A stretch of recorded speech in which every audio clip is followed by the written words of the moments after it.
ಹರೇ ಕೃಷ್ಣ ಗೆಳೆಯರೇ, ನಿಮ್ಮ ಜೀವನದಲ್ಲಿ ನೀವು ಆತ್ಮಹತ್ಯೆ ಮಾಡಿಕೊಳ್ಳಬೇಕು ಎನ್ನುವಷ್ಟು ಕಷ್ಟಗಳು ಬಂದರೆ ಒಮ್ಮೆ ಪ್ರಕೃತಿಯನ್ನು ನೋಡಿ, ಇಲ್ಲಿ ವಾಸಿಸುವ ಪ್ರಾಣಿ ಪಕ್ಷಿಗಳನ್ನು ನೋಡಿ ಅವುಗಳಿಂದ ನಾವು ಸ್ಫೂರ್ತಿಯನ್ನು ಪಡೆಯಬಹುದು. ಹಾಗಾದರೆ ಬನ್ನಿ, ಇದನ್ನು ನಾವು ಒಂದು ಕಥೆಯ ಮೂಲಕ ತಿಳಿದುಕೊಳ್ಳೋಣ. ಒಬ್ಬ ಪತ್ರಕರ್ತ ಒಮ್ಮೆ ಪ್ರಖ್ಯಾತ ನೃತ್ಯ ಕಲಾಶಾಲೆ 25ನೇ ವಾರ್ಷಿಕೋತ್ಸವಕ್ಕೆ ಬಂದಿದ್ದರು. ಅವರು ಸ್ಥಾಪಕರೊಂದಿಗೆ ಮಾತನಾಡುತ್ತಾ ಅವರ ತಂದೆ ತಾಯಿಯರ ಬಗ್ಗೆ ಕೇಳಿದರು.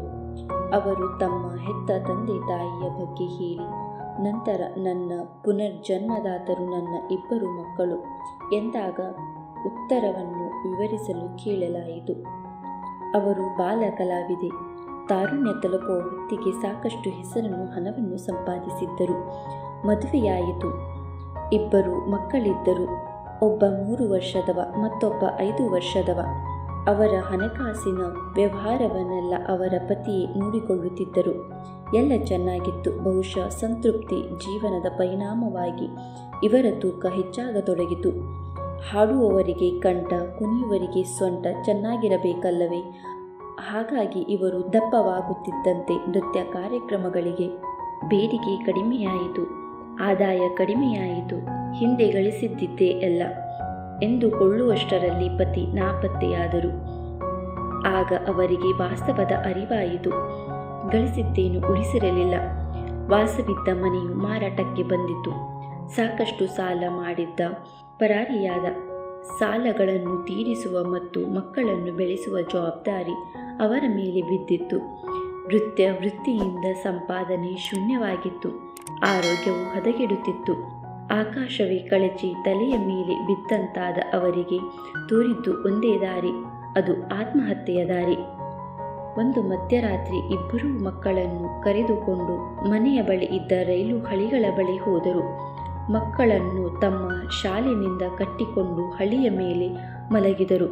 ರೈಲು ಬಂದು ತಮ್ಮ ಮೇಲೆ ಹಾದು ಹೋಗುತ್ತದೆಂದು, ತಮ್ಮ ಕಷ್ಟ ಪರಂಪರೆಗೆ ಕೊನೆಯಾಗುತ್ತದೆಂದು ಕಾಯುತ್ತಿದ್ದರು.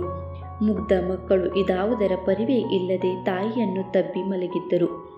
ಬೆಳಗಿನ ಜಾವವಾದರೂ ರೈಲು ಬರಲೇ ಇಲ್ಲ. ಮಕ್ಕಳಿಗೆ ಎಚ್ಚರವಾಯಿತು. ತಾವು ಇಲ್ಲೇಕಿದ್ದೇವೆಂದು ತಾಯಿಯನ್ನು ಕೇಳಿದರು. ತಾಯಿ ಮನೆ ಇಲ್ಲದಿರುವುದನ್ನು, ಕಾಸಿಲ್ಲದಿರುವುದನ್ನು, ಮುಂದೆ ಬದುಕುವುದು ಕಷ್ಟವೆಂಬುದನ್ನು ವಿವರಿಸಿದರು.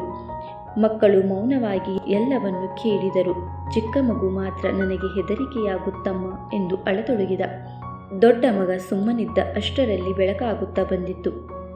ಹತ್ತಿರದ ಮರದಲ್ಲಿ ಇದ್ದ ಹಕ್ಕಿಯೊಂದು ಕುಹು ಕುಹು ಎಂದು ಹಾಡುವುದು ಕೇಳಿಸಿತು. ಅದರೊಂದಿಗೆ ಉಳಿದ ಹಕ್ಕಿಗಳು ಹಾಡಲು ಪ್ರಾರಂಭಿಸಿದವು. ದೊಡ್ಡ ಮಗ, ಅಮ್ಮ, ಆ ಹಕ್ಕಿಗೂ ಮನೆ ಇಲ್ಲ, ಕಾಸಿಲ್ಲ, ಕಂಠದಲ್ಲಿ ಹಾಡಿದೆ, ಹಾಡಿಕೊಂಡು ಬದುಕುತ್ತಿಲ್ಲವೇನಮ್ಮ? ನಿಮಗೆ ನೃತ್ಯ ಗೊತ್ತು, ನೀವದನ್ನು ಬೇರೆಯವರಿಗೆ ಹೇಳಿಕೊಟ್ಟು ಬದುಕಲು ಸಾಧ್ಯವಿಲ್ಲವೇನಮ್ಮ ಎಂದ. ಚಿಕ್ಕವನು ಏನು ಅರ್ಥವಾಗದಿದ್ದರೂ ಮನೆಗೆ ಹೋಗಿಬಿಡೋಣಮ್ಮ, ನಾವು ಬದುಕಬೇಕಮ್ಮ ಎನ್ನತೊಡಗಿದ. ತಾಯಿ ತಕ್ಷಣ ಎದ್ದು ನಿಂತರು. ಮನೆಗೆ ಮರಳಿದರು. ಅಂದೇ ಮನೆಯ ಮೇಲೆ ಇಲ್ಲಿ ನೃತ್ಯ ಕಲಿಸಲಾಗುತ್ತದೆ ಎಂಬ ಬೋರ್ಡ್ ಬರೆದು ಅಂಟಿಸಿದರು. ಸಾಲಗಾರರಿಗೆಲ್ಲ ಸಮಯ ಕೇಳಿದರು. ಮೊದಲ ವರ್ಷ ಬಹಳ ಕಷ್ಟ ಅನುಭವಿಸಿದರು. ಆದರೆ ದೃಢ ಸಂಕಲ್ಪವಿತ್ತು. ಬರುತ್ತಾ ವಿದ್ಯಾರ್ಥಿಗಳ ಸಂಖ್ಯೆ ಬೆಳೆಯಿತು.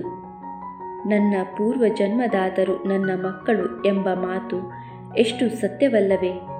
ಒಮ್ಮೊಮ್ಮೆ ರೈಲು ತಡವಾಗಿ ಬರುವುದು ಒಳ್ಳೆಯದೇ ಅಲ್ಲವೇ? ಇಂತಹ ಇನ್ನೂ ಹೆಚ್ಚಿನ ವಿಡಿಯೋಗಳಿಗಾಗಿ ಲೈಕ್, ಶೇರ್, ಸಬ್ಸ್ಕ್ರೈಬ್ ಮಾಡಿ ಮತ್ತು ನೋಟಿಫಿಕೇಷನ್ಗಾಗಿ ಬೆಲ್ ಐಕನ್ ಅನ್ನು ಒತ್ತಿ.